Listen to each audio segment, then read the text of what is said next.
I'm Amy Halpern-Love. And I'm John Moscow. Our guest today is Sherry Johnson, Tribal Education Director for the Sisseton Wahpeton Oyate, a federally recognized Oceti Sakowin Treaty Tribe. Oceti Sakowin translates to the people of the Seven Council Fires. It refers to speakers of Dakota, Nakota, and Lakota, who live on land spanning the Dakotas, Nebraska, and Montana, and extending into Minnesota and Canada. Ms. Johnson is one of the authors of proposed new South Dakota social studies standards that include the history and culture of the Oceti Sakowin. About 1 in 10 students in South Dakota is Oceti Sakowin. Well, thank you, John. And let me help you a little bit with that Oceti Sakowin, and that really is just the Seven Council Fires. So I really appreciate that and know that sometimes it's big feat that I have to step into to represent our Oyate out there. And Oyate is simply the people. So we are located in the northeast corner of South Dakota. We are Dakota, and Sisseton Wahpeton Oyate is our reservation, is called the Lake Traverse Reservation.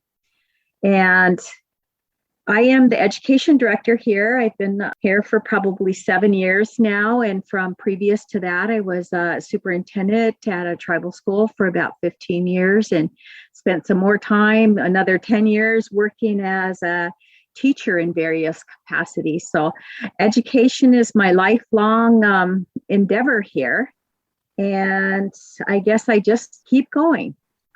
But I had you talked to introduce me about the social studies standards and South Dakota really, I was on the work group for the upgrade or the updating of the social studies standards. And they're content standards that our teachers use out there, and they use them to guide their instruction. And so what happens in that process is that the Department of Education in each state approves or adopts a set of standards. And so these standards are the guiding force behind all the instruction. So the standards that are adopted go out to all the schools, and then it's the local decisions. It's the local school boards in conversations with their educational experts, which are their administration and their teachers, that really make those local decisions on how to teach them and what curriculum to use and what books and materials and how that whole genre of education is going to happen. And so that's, really the behind the scenes on the social studies standards. So yeah, it was nice. And our state has, as every state has a pattern of a circular, well, it goes back, it just repeats, and of the standard revisions. And so every year it's a new, whether it's English language arts or communications, to mathematical strands, to communications, to CTE, which are technical standards, to all arts, PE, all of those all play a role. And some years, several committees are working at the same time.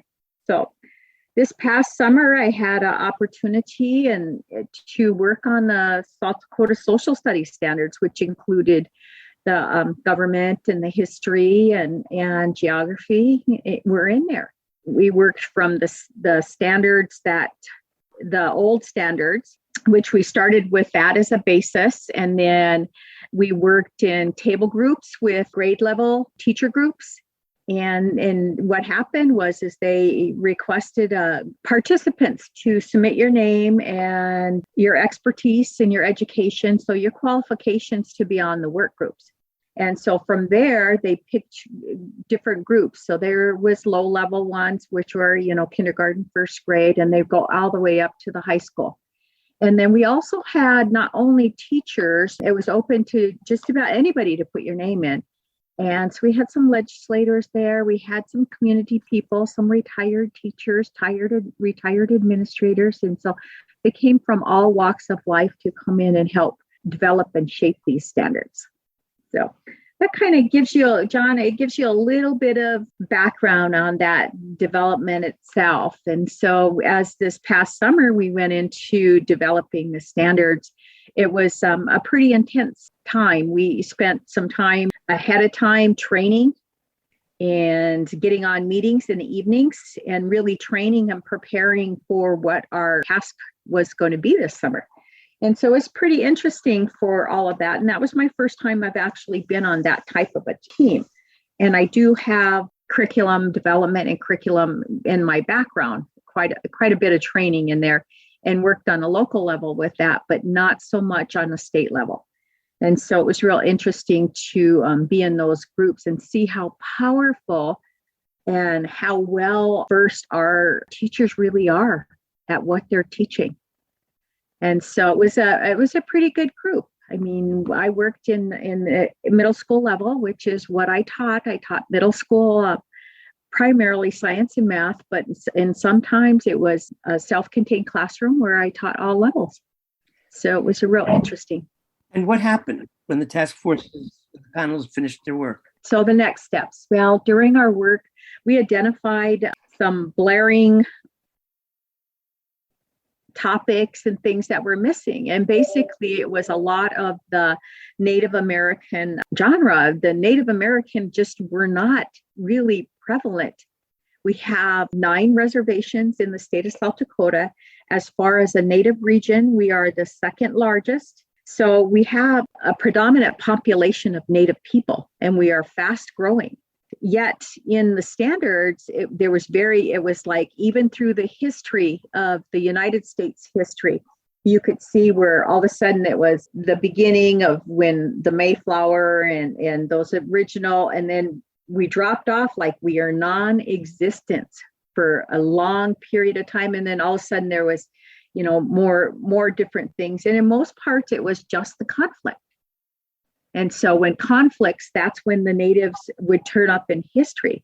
And so we could see, the blaring discrepancies in our standards.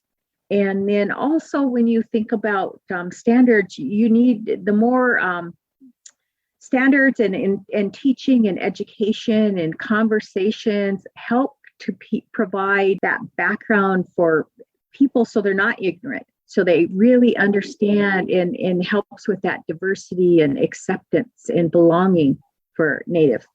Well, in our standards work group, we identified those, and it was early on, we had some real deep conversations on what was missing and why it was missing. And it was decided that maybe we needed to have at least one standard every grade level that dealt specifically with Native American issue of whether it was lifestyles, whether it was, any of those things. It wasn't necessarily just reviewing all the conflict, but those lifeways are very important, and which show up quite often, like environmental science will have a lot of those in there. And then we got through with that, and we were very confident. And, we had to decide on things like, what do we call ourselves? Do we say American Indian, Indigenous, Native American? There's all those different things. So we had some deeper conversations. And there was just 2 of us that were Native in the work group. And so they would ask us, we got to where we were very safe environment. And they would ask us, what do you believe? What do you want to be called? And so, talking about what would I'm going to be called, predominantly Native American, more politically correct is Indigenous Native. And then when you ask a student in South Dakota, they would primarily identify themselves by their linguistical, which is their language. So a child from our reservation would probably say, I'm Dakota. I am Dakota. And so, we embedded those different, after those conversations, it became a very safe environment to where other teachers would ask questions, and we provided some information, and it was real open. We did get our standards. We did write them. We were very confident, and I felt really good. And I just felt like we really had a good document to go up to the state. And so off it went, and we didn't hear anything for long periods of time. And then we knew it was going to be released like in December and supposed to be released at noon. So, we were all following this because we wanted to see it. And then quite abruptly, the day before it was going to be released, they emailed out a Zoom meeting, and they is the Department of Ed. And so out came the Zoom meeting, and we all got on it, and we're all happy and good to see, our new friends and old friends and in our group. And all it was a canned speech by one of the other staffers in the Department of Education. And okay, thank you and goodbye.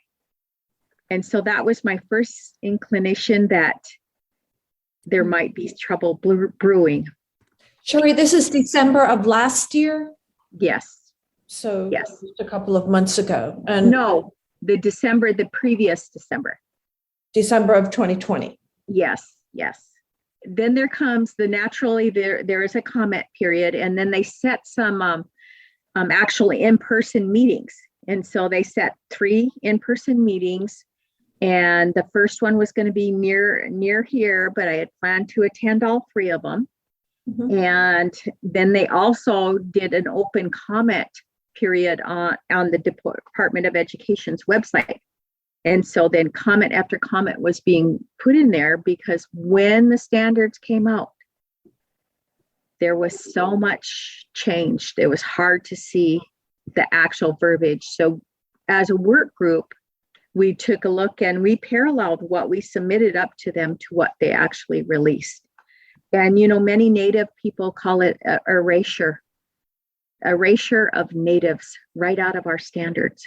And, our Department of Education secretary said, oh, but we added more. Well, yeah, it's more than it was previous 4 years ago, but it really was not the comprehensiveness that we needed.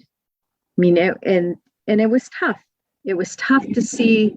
They changed, they dummied it down, and rather than saying directly teachers will teach Native American, they just changed a lot of it, and it wasn't the same. So the pushback was huge, and so it wasn't even it was a pushback from all our community across South Dakota.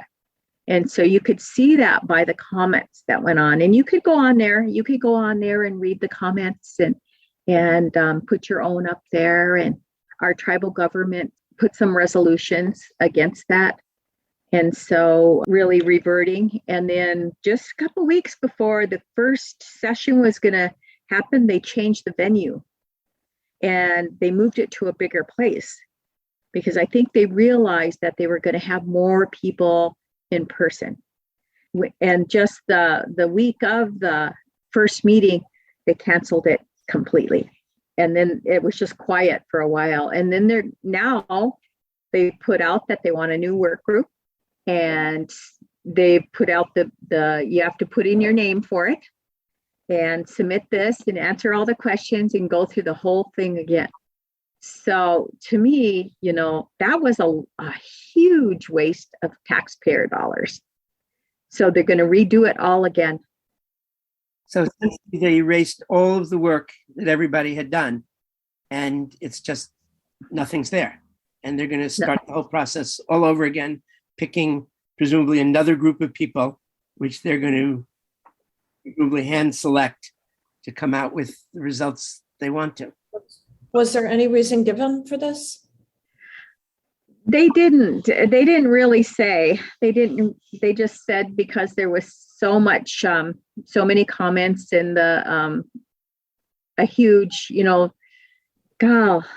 we had a protest. A group of people from the Equity Coalition in South Dakota petitioned to have a peaceful gathering. And so there's a whole process that you have to do to get that permission to assemble. And then they did that in the state capitol, which is here. And so they actually assembled, and they had a whole list of speakers that day and many, many students. So it was real interesting. And then they broadcasted that. So we were able to, even though I wasn't there, and it was pouring rain. People were walking with raincoats or they were just wet. And so they did do all of that. And so I think that helped the governor to really realize, and the education department, that there are some concerns here that, if they push through the present censured standards, that was not going to be good for our state. And was the conflict only about the Native aspects of the curriculum, or were there other issues as well? Well, they took out all the critical thinking. We were cautioned during the writing process not to say the word culture, no matter what. I mean, whether it meant Dakota culture or anything else, it's just a key word that people are going to be searching for. And now we have a huge, emphasis on critical race theory. And, I can't even get the state to define what they're defining as what are they saying critical race theory is. So depending on what your opinion of it. So, it just pushed our racial differences and divides right up there. That's not good for education. Education works together for everyone. Native people will tell you, if they're not explicitly taught those things, then the teachers don't do it. And while you might not agree with everything, we still teach the Holocaust. And there's a lot of negatives around that, but we still teach it. We teach it so we don't repeat those mistakes of the past. We provide that education. And that's the way the standards were, is so we can make sure that we're not recreating those same ways. And so, it's tough being a Native educator in South Dakota. And the political context of this is, if I understand, is that the state education department comes under the governor, and that the Governor Nome, who proposed that the former president should be on Mount Rushmore, is a big fan of the 1776 concept that American history started, that the key events were 1776, and the whole proposal that the former president made. Is that correct? That is correct. And our governor has signed the 1776 pledge and supports that whole theory of all that theory behind that. One of the things that was always thrown out, one of the statements that was always thrown out to Native people was, why are you making our non-Native children feel bad? That's not the intent. We don't want to make anybody feel bad, but you still learn from it. We don't want to, the same thing as the Holocaust. We don't want to make Jews or German descent people feel bad about things of the past, but we still teach about it. And we teach it with heart, and we learn how to move beyond that. We learn that empathy is there for humanness. So, Sher, is there some denial going on? Does the governor not want to teach that Indigenous people have been exploited, that they are still exploited? Is there some revisionist history going on here? Oh, certainly. Oh, certainly. I mean, not only are we seeing this in the K-12 system in which, directly making those decisions for, we're also seeing it in our higher learning, in our colleges and our universities that are educating people, educating our teachers are taught to teach well-rounded and teach to everyone. And recently, the governor has made some moves and to strike out, there was multicultural centers, Indian centers within the colleges. And now those are all called opportunity centers.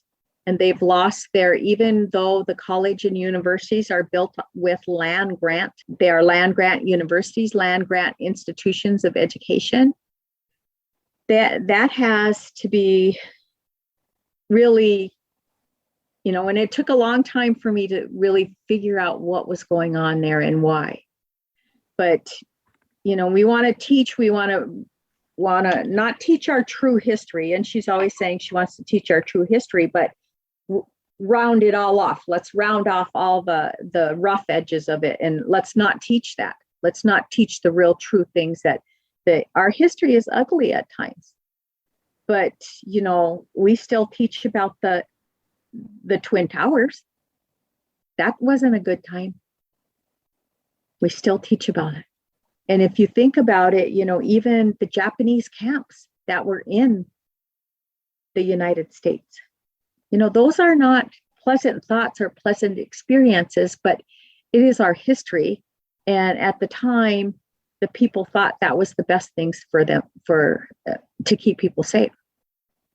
And whether it was or not is, it's not for me to make that opinion, and it's not for our teachers to opinionate our students either, but to open their minds that this is what happened and this is how you educate, and then children make their own opinions.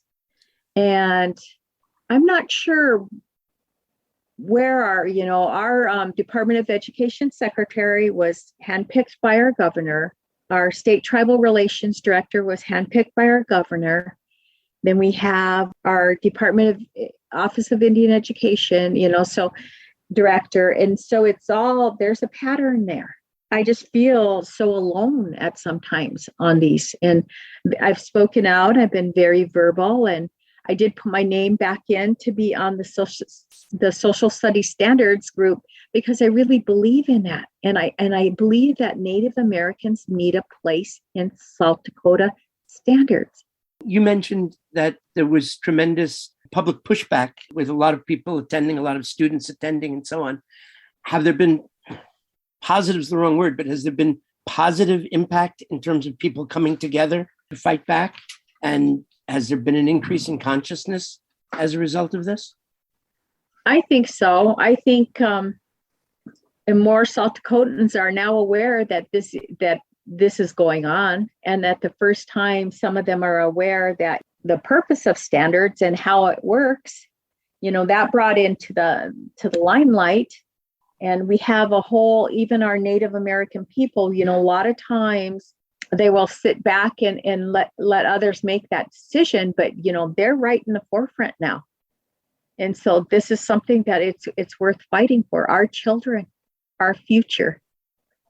We have to help them analyze what is healthy for them. Mm-hmm. And, even if you're saying critical race theory is a negative term, you don't want that to happen. Well, what is it then? Define it. What do you define it as? Because people throw that around like it's such a negative term. So, Sherry, is there a partisan element to this? Yeah, I think there is. I mean, it's definitely both sides here, and people can see that there's a need here. I don't know what the next coming work groups are going to be like, and I don't know what they're going to be told. And it'll be interesting to see how all of that tailors through. And so, when you say that, we have a lot of, right now we're in the middle of the legislative session, and we've had a lot of Native American bills go up, more so than I've ever seen. And even one of the we have, the South Dakota has developed a Oceti Sakowin Essential Understandings, which it's not standards, but it's the closest that they have for standards. And it's out there. It's out there for teachers to use it, to guide their instruction, but it's not mandated. It's not recommended. It's not enforced. And so for the last 3 years, I've been providing proponent testimony that really says this needs to be mandated, that we need to use these. This is the only state developed, and they brought teams, and it was a huge amount of work, brought teams together to develop this out. And, is it perfect? Does it have everything? No, it doesn't. But yet it's the only thing that's been developed, and it's not being mandated, but that gets shot down every year. And so once again, we asked them to promulgate rules, and they wouldn't even do that. So yeah, life gets interesting on occasion. Yeah, the state transferred the Office of Indian Education to the Office of Tribal Affairs. What impact has that had? Well, and that's one thing that we keep bringing up to the legislators and saying that it needs to move back, and providing testimony that states it needs to be moved back, and it's for these reasons. And so it seems like we have lost, when we move out from the Department of Education and move into the tribal state relations. And really the focus of tribal state relations is that relationship between tribes and government to facilitate that. And we don't have the focus on purely on education. Whereas when the Office of Indian Education was in the Department of Education, the focus was purely on education. And so we had a lot more communication. They are Department of Education. They are pretty good communicators, and they meet on a regular basis and update us with what's going on. And, we benefited from that. And we had a collegial working relationship with the staff in the Department of Education. And so that seems to have dissipated. I sit on the South Dakota Indian Education Advisory Council, and it was one that was a council formed by South Dakota to bridge that distance and provide advisement into the Office of Indian Education, and which, in past was under the DOE. But yeah, even that has been censured lately, and their whole focus has been changed. And we used to we'd meet and we'd provide a report annually up to the governor, and that hasn't been done for 2 years now. And the report would cover is what our group has been focusing on, what the Office of Indian Education was focused on, and then what our needs were or what our concerns are, and what we, just points to consider for future. And so that was one way that we had for that direct communication in an official report. Well, now that we've had our current governor for 3 years, it's been all these, anything Indian seems to be eroded right out of legislature and right out of some of the rules that are there, some of the guiding regulations that are there. And as a result, that report is also done. What is the relationship between tribal schools, which, if I'm correct, are schools on reservations, and non-tribal schools? Do Oceti Sakowin have control over curriculum and professional development in the tribal schools? Is there more control over that, or is that all under the state education department as well? So I'll tell you a little bit about our reservation, and then know that it's about the same on all reservations like this, because our tribe has chartered 3 tribal schools. So we have 3 tribally chartered tribal schools. And one is the off-reservation boarding school, which is just above. We're considered a tribe of North and South Dakota. And so we have our 3 tribal schools, but 2 of them are right here on reservation, which are, our huge facilities and stuff. And so as an education department that's formalized, we work with all of our schools in our native. We have about maybe 1,500 native children, which is far cry from what Oglala is in Pine Ridge area. But this is our base here. And so we have some of our students will go to public schools, and some will go to the tribal schools. It just depends on, that's family choice. So we really do have some school choices. And so when I say charter our tribal schools, it means that our tribe has, and they all have school boards, but they chartered them, and everything runs through them. And we are Bureau of Indian Education schools, so BIE ones. And that's where the funding streams come from. And as a result, they have their school boards, and their school boards made those local decisions. But the BIE regulations state that you have to be accredited by an agency or by your state. And so there's specific language in the regulations that you have to be accredited. And so when you are accredited by the state of South Dakota, that includes you maintain those high qualified teacher levels of education and all their certifications, but you also abide by the accreditation rules that they have promulgated. And inside that is standards. So you state you will follow the standards in which the state you reside. And so the other way that we work with, so we have more control of what's instructed in the tribal schools. But on reservation schools, we work with, there's 6 public school systems that we work with. And we work with them through Title VII and which was, I think it took a change, Title VI. And then we work with, the JOM, the Indian Education Program. So we work with all of our area schools. But we also work with our area schools on tribal consultation. And when the ESSA law, which is it replaced No Child Left Behind, the Elementary and Education Succeed Act, when that was approved, it brought in the tribal consultation. So any school that has 50% more Native students or have more than $40,000 in title funds has to consult with your local tribe. And so, when that came in place, we developed some guidelines and how we're going to do this and what it looks like for each tribe. And so each tribe could set up their own. And we work with our local school districts on tribal consultation. They actually meet with our council. And then we also work with them. I work with our the JOM, Johnson O'Malley funding, which is a federal funding, comes straight to the tribe. And then we have staff in our school systems providing services to Native children.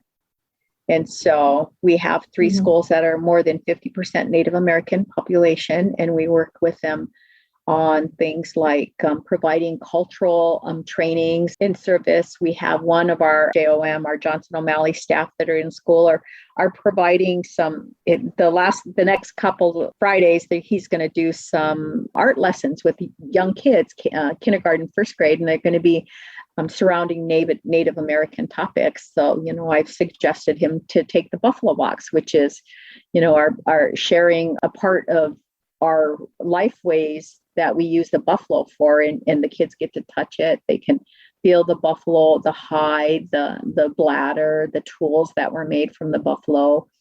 And then we have developed a Dakota coloring book around the buffalo that has some more information in there. And so we work with our schools in that way to provide those cultural trainings and support that our public schools need. So just to delve into an example, when you take, say, a historical event such as Wounded Knee, how would that be taught in, say, the public schools? How about the schools in which you have an advisory role? And what about the tribal schools? Well, I don't know if I want to have a huge comment on that, but the most prevalent discussion, or the most prevalent, what I hear anyway, is that when it's taught in the public school systems, they teach it as knee battle. And whereas, we call it a massacre. And we can't get past that. So, do teacher preparation programs in South Dakota include material on Oceti Sakowin history and culture? I can't say that for sure. I know that when teachers are certified through the state of South Dakota, they're required to take a Native American class that really has American Indian topics. And so there's some rigor on that. And so that happens with the teacher certification. So if you're a teacher that's already has a certification moving into South Dakota, then that's a required course where you're going to take a Native American Indigenous class of some sort. Different universities call it different things. Why is what's happening in South Dakota significant beyond South Dakota? Oh, gee, why is it really significant? Considering I just did a Newsweek article, and that also really touched a lot on the critical race theory, which is blowing up all over the United States. And so I think it's huge.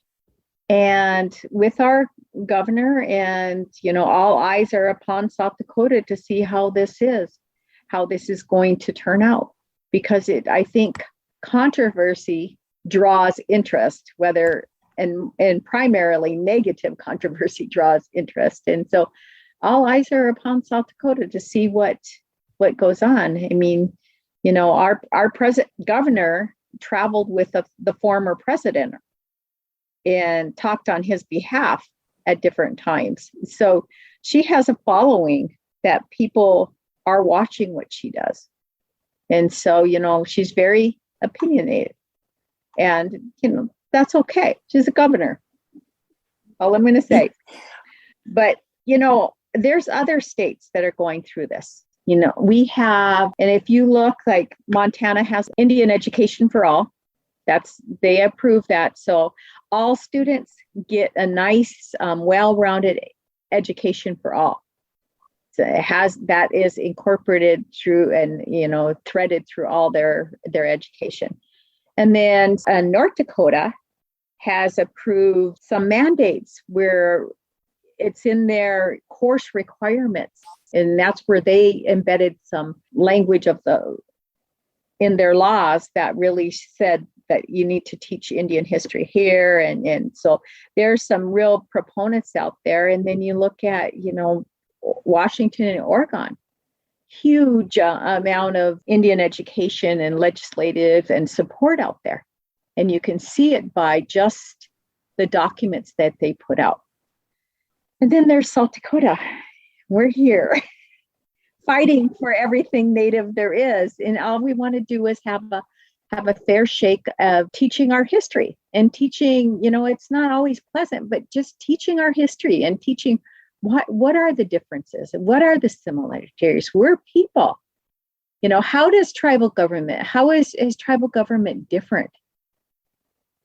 And one of our biggest things or I shouldn't say biggest things, I'm always blowing things way up, but, we work with a public school system, and it's a huge one, just 7 miles away. Their teachers will take early retirement, and then they will work at our tribal schools, and they go through an orientation and provide them with that background and that history, that local history. And they'll come and they'll say, I've lived here all my life. I never knew that.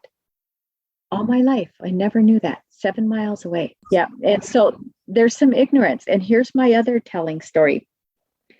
So as administrator, I had, I got all the complaints as the superintendent. And so this is huge. All of a sudden I had some parents calling me saying, one of your teachers is talking about the hangings at Mankato. And their child was savvy enough and had been to Mankato during the convening that they have every year, and so knew the history about all of that. He said something about Abraham Lincoln, and Abraham Lincoln was the one that signed the proclamation that really did the hanging. And the teacher said, "Oh, he wouldn't do that." And so it's like, oh my God, my teacher didn't know. My teacher didn't know. Yeah. Wow. So, and that means there's an education piece missing. And that as an administrator, you really need to be cognizant and provide teachers with that well-rounded experience. Are there any ways specifically that people outside of South Dakota can be supportive? I think just reaching out when South Dakota does have their comments out there, and put those out there, support them. I mean, social media these days is huge. You look at podcasts, we've never had podcasts, and they're there now, but reach out to these people and let them know, can they be a voice? They are. And can they be listened to? They are listened to. Thank you, Sherry Johnson. Well, thank you for inviting me here. And I know I spoke circles around all kinds of things. And if you see anything else that you want to know about or have some interest in, and reach out to me. I'm here. I'm just one person doing a battle. And thank you, listeners. If you enjoyed this podcast, please share it with friends and colleagues. Subscribe wherever you get your podcasts and give us a rating or review. This helps others to find the show. Check out our website, ethicalschools.org, for more episodes and articles, and to subscribe to our monthly emails. We post annotated transcripts of our interviews to make them easy to use in workshops or classes. We work with consultants to offer customized SEL programs with a focus on ethics for schools and youth programs in the New York City and San Francisco Bay areas. Contact us at hosts@ethicalschools.org. We're on Facebook, Instagram, and Twitter at Ethical Schools. Our editor and social media manager is Amanda Denchi. Until next week.